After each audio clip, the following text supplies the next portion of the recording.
শিয়াগালা TV তাদের যদি কোনো পরবর্তীকালে আপনাদের যদি চাওয়া থাকে কোনো জানার থাকে তাহলে এই মানুষই আপনাদের সহযোগিতা করবে, তাই তো? একদম একেবারেই এই মানুষটি সহযোগিতা করবে। দাদা আপনার নামটা একটু আমাকে বলুন। দাদা দাদা একটু এখানে আসবেন, একটু নামটা আমাকে বলুন। ধর্মেন্দ্র সিং, আপনার দুই ভাইকে দুই দাদাকে আন্তরিক অভিনন্দন। আপনারা আমাদের সঙ্গে থাকুন, আসুন আমাদের শোনাবো। বিভিন্ন পুজোতে গ্রামের মধ্যে পাড়ার মধ্যে ডিজে বাজানোর একটা চল ছিল এবং সেই একটা ম্যাটাডোরের উপরে কিংবা একটা ভ্যানের উপরে 30-40টা বক্স বাজিয়ে ডিজের আওয়াজ, এটা আমাদের যে স্বাভাবিক যে শব্দসীমা যেটা আমাদের কান সহ্য করতে পারে তার থেকে অনেক অত্যধিক ছিল বলে এটা শারীরিকভাবে এটা ক্ষতি হচ্ছিল এবং এই ডিজে বাজানোটা বেশ কিছু ব্লকে একটা অত্যধিক মাত্রায় ছিল এবং এর জন্য সমাজের বিভিন্ন মানুষ পুলিশ প্রশাসনের কাছে এই আবেদন রেখেছিল যে ডিজেটা যদি বন্ধ করা যায়। এখন বিষয়টা হলো যে জাঙ্গিপাড়া থানার পুলিশ প্রশাসন তারা গত বছর থেকেই এই পাড়ায় পাড়ায় যে পুজো হয় সেই পুজোগুলোতে ডিজে বাজানোটাকে নিষিদ্ধ করেছিল এবং বন্ধ করেছিল। কিন্তু পাশাপাশি যেটা ওনারা করলেন সবথেকে ভালো, যেটা প্রশংসাযোগ্য, সেটা হলো শুধু ডিজে বন্ধ করলেন না, এবছর সেই সমস্ত পূজা কমিটির হাতে শব্দ বান্ধব একটা বাদ্যযন্ত্র সেটা তুলে দেওয়া হলো, যাতে তারা পুজোতে এটা ব্যবহার করতে পারে, আনন্দ করতে পারে, বিনোদনে সাহায্য করবে এই বাদ্যযন্ত্র। পাশাপাশি সেই পূজা কমিটিও এই বাদ্যযন্ত্র ব্যাঞ্জো সহ এটা বিভিন্ন জায়গায় ভাড়াও দিতে পারবে, ভাড়া দিয়ে তারা একটা আয় করবে যেটা তাদের অর্থনৈতিকভাবে সাহায্য করবে।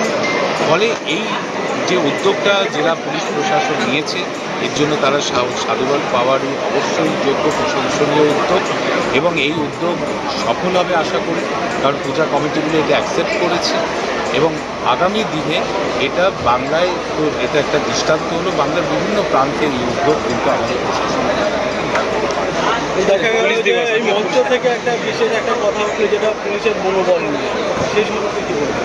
পুলিশ দিবস রাত দিন আপনারা তো জানেন যে 24 ঘন্টার ডিউটির মধ্যে তাদের থাকতে হয়। আনন্দ উৎসব যখন সাধারণ মানুষ আনন্দ উৎসব করেন তখন পুলিশ প্রশাসনের পরিবার সেই উৎসবে অংশগ্রহণ করতে সেই পুলিশ ব্যক্তি বাড়ির সে বাবাকে বা যে বাড়ির যে প্রিয়জন পুলিশের সার্ভিস করতে এবং যখনই প্রাকৃতিক দুর্যোগ থেকে শুরু করে সব ক্ষেত্রে পুলিশ প্রশাসন এগিয়ে আসে মানুষের জন্য এবং আইন শৃঙ্খলা রক্ষার ক্ষেত্রে দক্ষতার সঙ্গে পশ্চিমবঙ্গ সরকারের পুলিশ প্রশাসন কাজ করছে এবং এর জন্য মহিলাদের নিরাপত্তার দিক থেকে পশ্চিমবঙ্গ কিন্তু ভারতবর্ষের অন্যান্য শহরের থেকে অনেক ভালো জায়গাতে রয়েছে।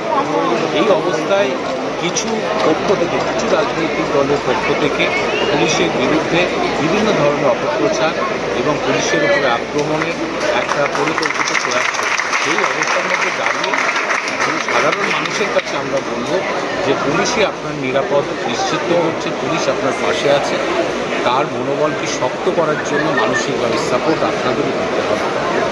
সমাজে যেখানে মেরুদণ্ড হিসাবে রয়েছে সেখানে দেখা যাচ্ছে বারবার পুলিশের উপরে এরকম একটা টার্গেট হয়ে যাওয়া। আমরা সেটাই বলছি যে এটা করা উচিত নয়, পুলিশ প্রশাসনকে এভাবে আক্রমণ করা উচিত নয়, সেটা যাতে সমাজের সাধারণ মানুষ সে ব্যাপারে একমত হয় এবং তারা যাতে পুলিশ প্রশাসনের কাছে পায় সেই আবেদনটা এখানে আমাদের সাংসদ করেছে। জাঙ্গিপাড়ার পুরো পুলিশ থানার টিমকে, যেমনকি আমরা আগেরবার কি প্রতিবার আমরা খুবই স্ট্রিক্টলি আমরা ডিজে নিয়ে আমরা ওটাকে এনফোর্সমেন্টে আমরা ডিজে কেস করা বা ডিজে যেখানে যেখানে আমাদের কাছে খবর আছে, আমার কাছে সঙ্গে সঙ্গে যে ডিজে অবরোধ বাহিনী যেটা আছে, একটা এনজিও যেটা আছে, সঙ্গে সঙ্গে আমাকে মেসেজ করে দিত, স্যার এখানে একটু দেখেন খুব ডিজের প্রকোপ চলছে।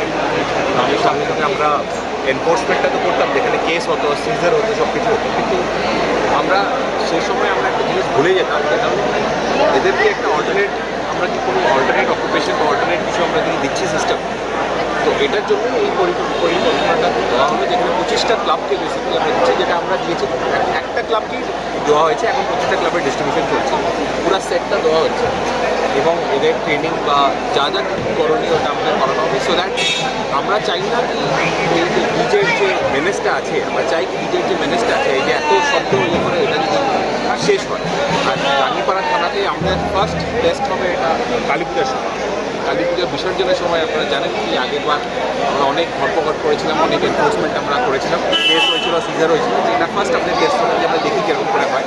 যদি আমরা সাকসেসফুলি আমরা জেলাতে অনেক জায়গা আছে এখানে আছে এরপরে কি জেলা জুড়েই এটা চলবে? আমি যেটা বললাম আর কি, আমরা দেখি না এটা আমরা 25টা ক্লাব নিয়ে 25টা ইয়ে করে আমরা এখানে দেখা হচ্ছে, এটা মানে অলরেডি শুরু করে দিতে পারি। তো যদি আমরা সাকসেসফুল হতে পারি আমরা ডেফিনেটলি অনেক জায়গা আছে যেখানে আমাদের করার ইচ্ছা আছে। রাত্রেবেলা ডিজে বক্স পাচ্ছে, আমরা কেস করছি, সিজার করছি, ওদের কেসটা যদি অন্যরকম যদি একটা রিভিউ দেওয়া যায় যেটা আমরা চেষ্টা করছি। আচ্ছা, আজকে স্যার পুলিশ দিবস, মেসেজ আমাদের প্রতিটা থানাতে হেডকোয়ার্টারে জায়গায় জায়গায় ইনফ্যাক্ট আমাদের অনেক অ্যাক্টিভিটিস চলছে, প্রতিটা থানাতেই চলছে। কোনো জায়গায় ফুটবল ম্যাচ চলছে, কোনো জায়গায় সাইবার পাঠশালা দেখছিলাম।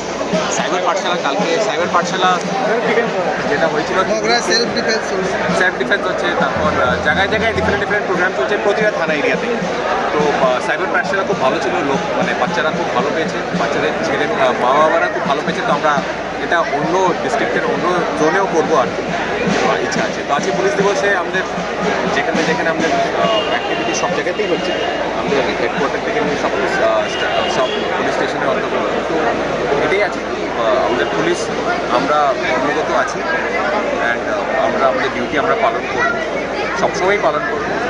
অ্যান্ড আমরা সিটিজেন যারা আছে, কমন পাবলিক যারা আছে, আমরা সবাই তরফ থেকে আমার এটাই আবেদন আছে, আমরাও আমাদের ডিউটি আমরা সবসময় করবো। আপনারা যদি নিজের ডিউটি বিষয়ে ভুলে তো আর বেশি কিছু বলবো না, এটাই বলেই আর কি, এটাই আমার মেসেজ আপনার, আমার পুরা পুলিশ, হুগলি পুলিশের তরফ থেকে সবাইকে।